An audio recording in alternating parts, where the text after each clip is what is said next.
திமுகவை எதிர்க்கிறோம் என்கிற பெயரால் திராவிட அரசியலையே இன்றைக்கு பலர் கேவலமான முறையிலே விமர்சித்து வருகிறார்கள். திராவிட அரசியலை எதிர்க்கிறார்கள் என்றால் அது பண்டிதர் அயோத்திதாசரின் அரசியலை எதிர்ப்பதாக அமையும். திராவிட அரசியலை எதிர்க்கிறார்கள் என்றால் அது திமுக பெரியார் என்கிற அளவிலே மட்டும் நின்று விடாது.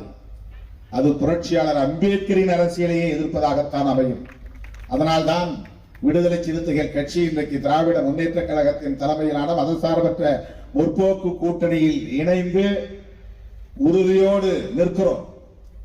அரசமைப்பு சட்டத்தை பாதுகாக்க வேண்டும், புரட்சியாளர் அம்பேத்கர் கண்ட கனவை நனவாக்குவதற்கு அரசமைப்பு சட்டத்தை பாதுகாக்க வேண்டும் என்கிற அந்த பொறுப்புணர்வோடு தான் இன்றைக்கு தமிழகத்தின் முதலமைச்சர் அண்ணன் தளபதி ஸ்டாலின் அவர்களோடு நாம் கைகோர்த்து களத்திலே நிற்கிறோம்.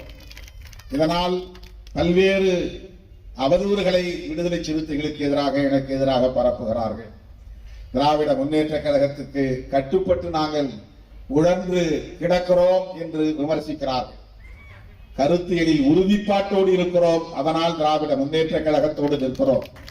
புரட்சியாளர் அம்பேத்கரின் அரசியலை பாதுகாக்க வேண்டும் என்பதிலே நாம் மிகவும் உறுதியாக இருக்கிறோம், அதனால் திராவிட முன்னேற்ற கழகத்தின் தலைமையிலான மதசார்பற்ற முற்போக்கு கூட்டணியில் இருக்கிறோம். தேசிய அளவில் அம்பேத்கரின் அரசியலை பாதுகாக்க வேண்டும், அதனால் காங்கிரஸ் பேர் இயக்கத்தோடு இங்கே கைகோர்த்து நாங்கள் இருக்கிறோம். தேசிய பார்வை தேவை. புரட்சியாளர் அம்பேத்கர் எஸ்சி மக்களுக்காக மட்டும் போராடியவர் இல்லை.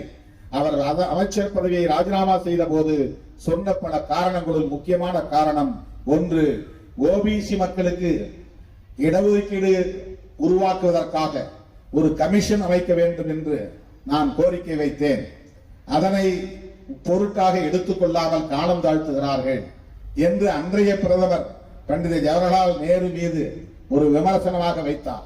அந்த விமர்சனத்திலே முக்கியமானது ஓபிசி சமூகத்தினருக்கான இடஒதுக்கீட்டுக்கென்று பிற்படுத்தப்பட்ட ஒரு ஆணையம் அமைக்க வேண்டும் என்பது என்னுடைய நீண்ட நாள் கோரிக்கை. அது நிறைவேற்றப்படவில்லை என்பதனாலும் நான் இந்த பதவியை ராஜினாமா செய்கிறேன் என்று சொன்னவர் புரட்சியாளர் அம்பேத்கர் அவர்கள். அவருடைய அந்த அடிப்படையில் தான் காக்கா கலேக்கர் கமிஷன் உருவாக்கப்பட்டது. அதன் பிறகு மண்டல் கமிஷன் உருவாக்கப்பட்டது.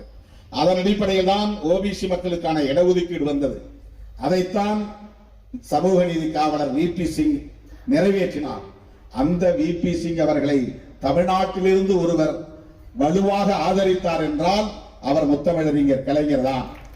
செய்திகளை உடனுக்குடன் தெரிந்து கொள்ள கீழ்கண்ட கேபிள் மற்றும் டிடிஎச் நெட்வொர்க்குகளில் எம்நாடு செய்தி தொலைக்காட்சியை காணுங்கள். பாதகம் செய்பவரை கண்டால் நாம் பயம் கொள்ளலாகாது பாப்பா.